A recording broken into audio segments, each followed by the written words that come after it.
You're watching Radio VTV with Colorful Weirdo. I'm DJ Dynamite.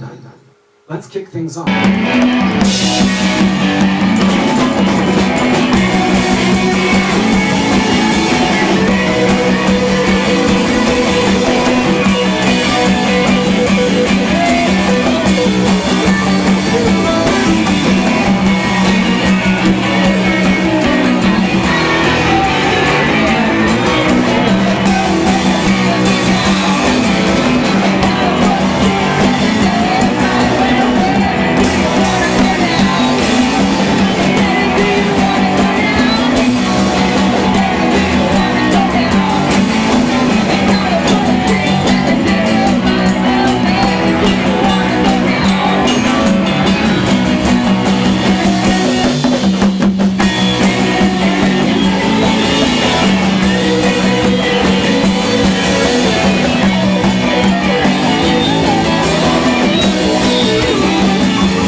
Four elements of Radio VTV are science, art, music, and charity.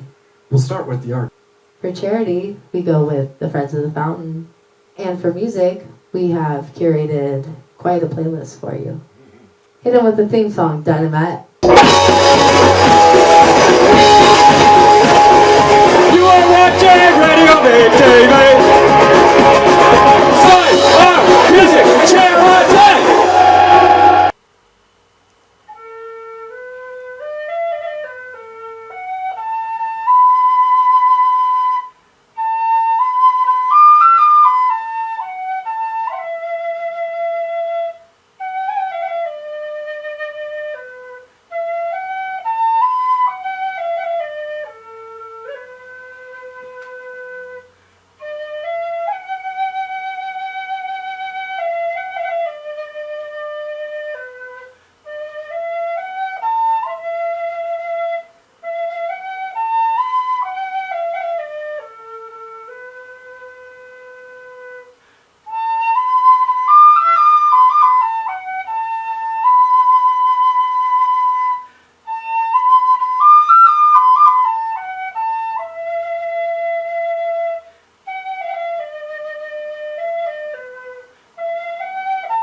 Tomorrow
You are watching Radio VTV. I'm joined once again with Chris.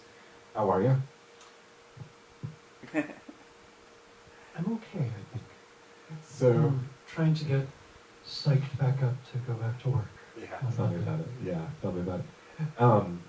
It's pretty funny. So people got to see the music video that we made from your practice space, and then they mostly got to know you through, being this like gentle, humble teacher of particle accelerators and photosynthesis. And then last episode, they got to see your real side, the Jekyll to your Hyde, and in my opinion, felt like they got to see like the real Chris, which I thoroughly enjoyed. There's aspects of all of those that are inside me. Yeah. From Yeah, particle physics to smashing trash can lids. Yeah, it was just such a good show.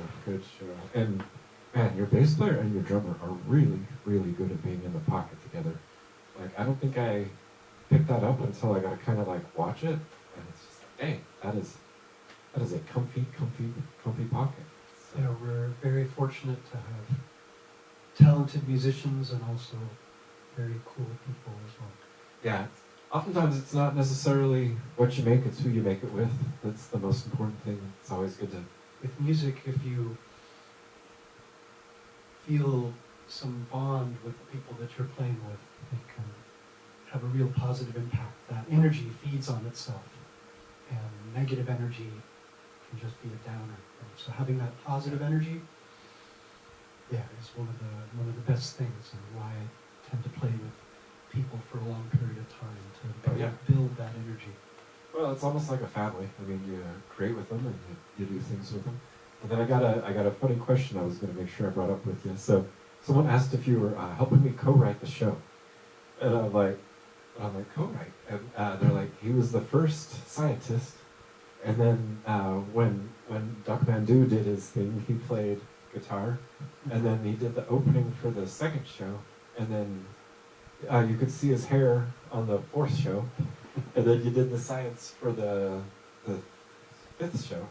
sixth show, and then you had your band for the seventh, and I'm like, it's more like Chris is just, we like the night we met, we immediately were just like, all right, we got to start collaborating, and then we immediately started collaborating, and Indeed. and then you were a huge part of my radio show, and then when I told you about this project, it just seemed natural. Like when I was thinking like science, like immediately just thought like, well, I'll just be talking with Chris about particle accelerators, of course, like.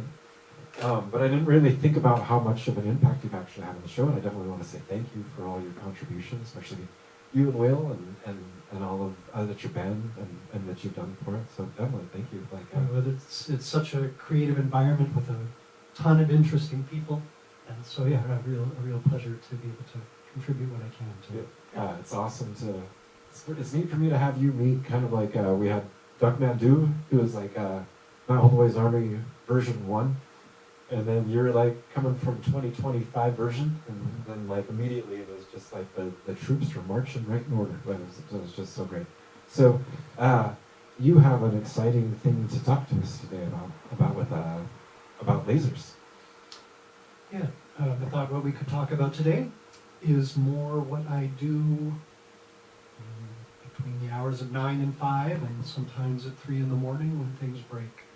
And it's how we acquire and analyze data from the free electron laser.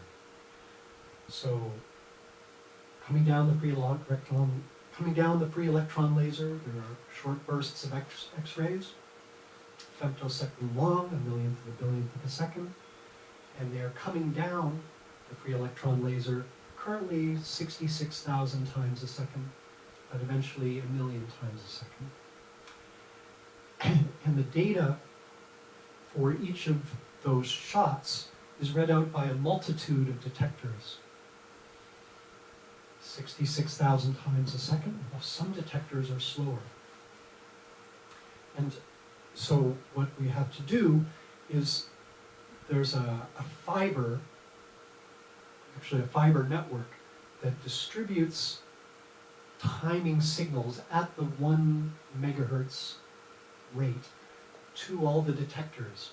And then when it comes to the 66 kilohertz shot that actually has an X-ray bunch, it will say detector read out. And the detector reads out. If it's a detector that can run at a megahertz, it has to read out in less than a millionth of a second. And the data gets transmitted over 1.5 kilometers over optical fibers, typically, but it can also be over networks, cables, to a computer farm over at the Stanford Research Computing Facility. That's on the SLAC campus. Something that has the ability to take that much data that quickly. That's correct. Because it's got to be like so much. I mean, if it's doing 1 million per second, and you're not doing this for a second, you're doing this over and over again all throughout the day, like with multiple different experiments and multiple things you're trying to prove. So Oh my gosh, yeah, Yeah, just so you hit the nail on the head. It is about the data volume coming out of this is very difficult, and that's why my job ends up being quite stressful as a result. The eventual goal is to have one of the detectors read out a terabyte per second. So your typical laptop hard drive might be 500 gigabytes or a terabyte, and we'll get that once every second from one detector. Oh wow. And that gets distributed over 1,000 optical fibers. Oh my gosh. And actually it's 250 optical fibers, but we put different colors on the same fiber. 4 different colors goes on one fiber. So it's like you have 4 different connections over one fiber. Okay, so that gives it the 1,000. Yeah, that's right. And then we take this data from over the 1,000 fibers, over the 1.5 kilometers, over to the computing facility. It goes through something called an FPGA, which stands for a Field Programmable Gate Array. It's like a Gate? Field Programmable Gate Array. Gate array. And these things would be in your phone. Almost thought you said Gatorade at the very end. Okay, so Gate Array. field module gate array. Field Programmable Gate Array. I wasn't even close. Field programmable gate array. Okay, cool. Ding, ding, ding, ding, ding. Right. And that's a programmable logic chip that receives the data off the optical fiber, and then for these biggest detectors, which we're getting close to having actually this summer, we'll have our first one.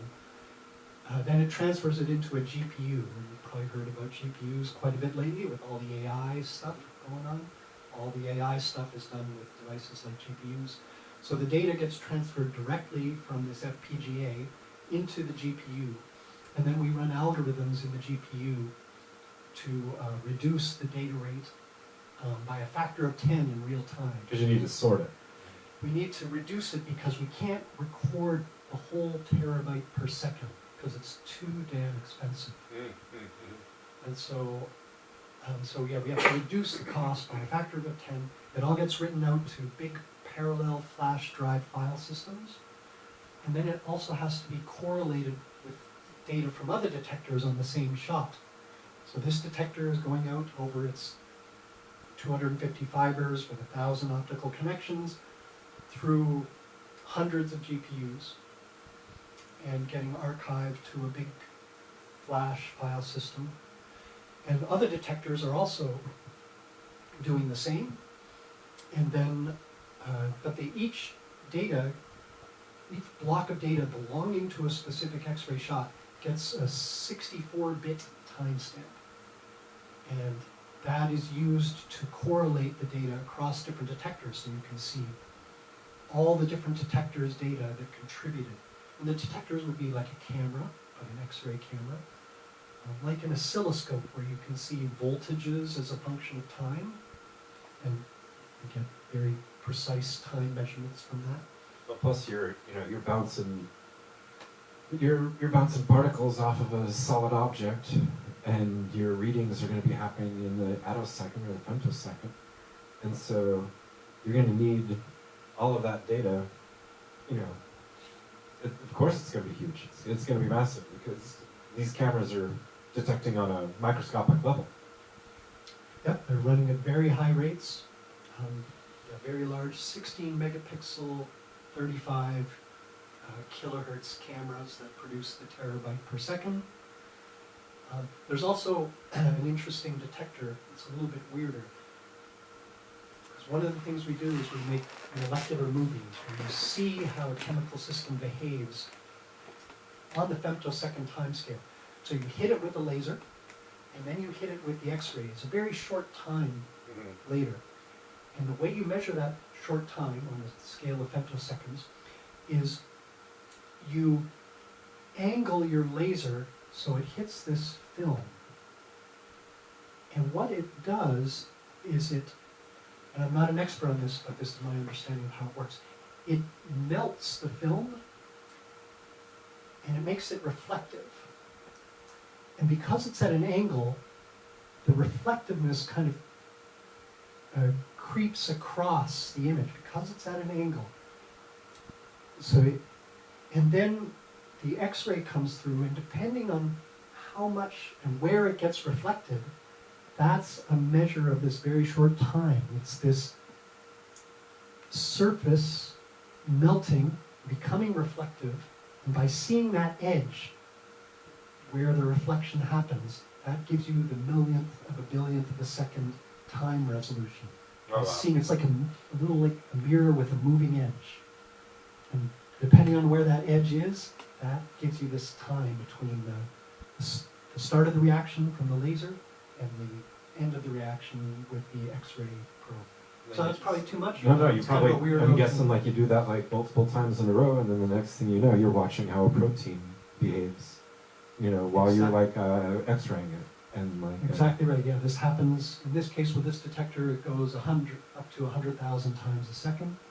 And so, 100,000 times a second, you get this measurement. And then you would see, the protein looks like this when this time difference between the optical laser and the X-ray laser is this.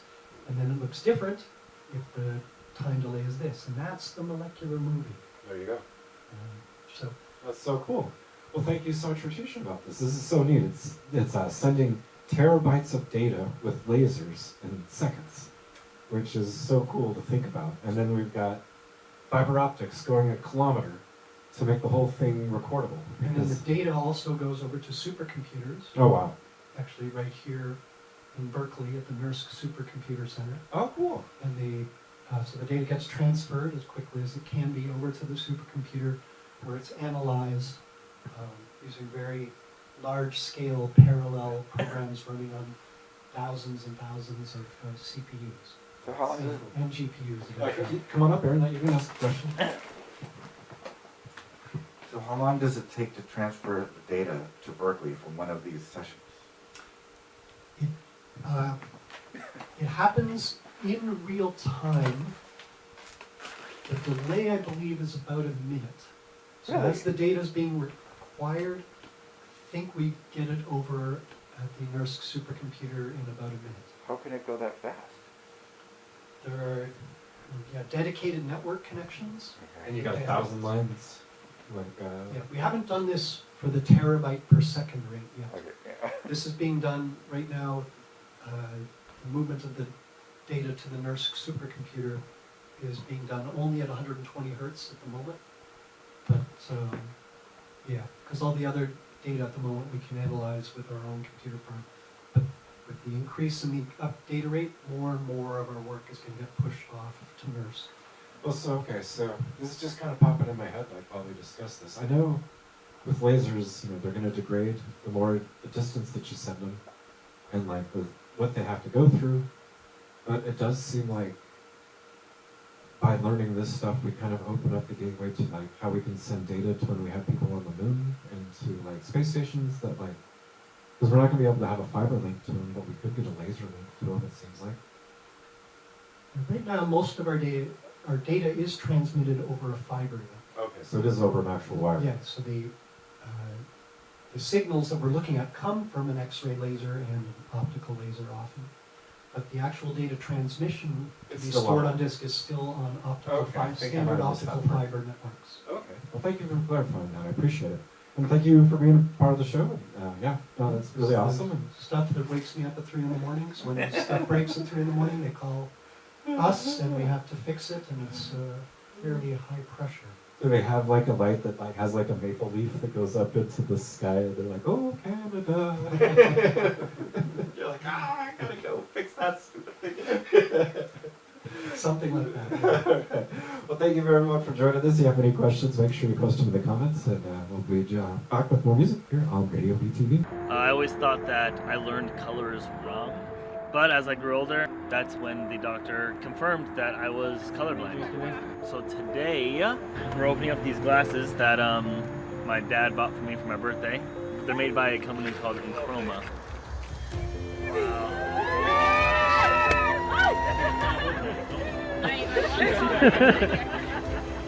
Such a difference. They worked.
thank you to Log by Blammo. And thanks to Brondo, the thirst mutilator. It's got electrolytes. And thank you to Enchroma. And thank you to the handsome chums of MHA for the show sponsorship. Thank you to everybody who's been watching the show since it started. And if you're new here, thank you for checking it out. I hope you subscribe to see more, and I appreciate every like and comment that we get. Tune in next week for more science, art, music, and charity. I have one final question. Yes, sir. So, hey, Kepi. Yes? Yeah, how you doing? Well, I'm doing fine. So leave me alone, so leave me alone, so leave me alone. I'm doing fine. So leave me alone, so leave me alone, so leave me alone. I'm doing fine. So leave me alone, so leave me alone, so leave me alone. I'm doing fine. So leave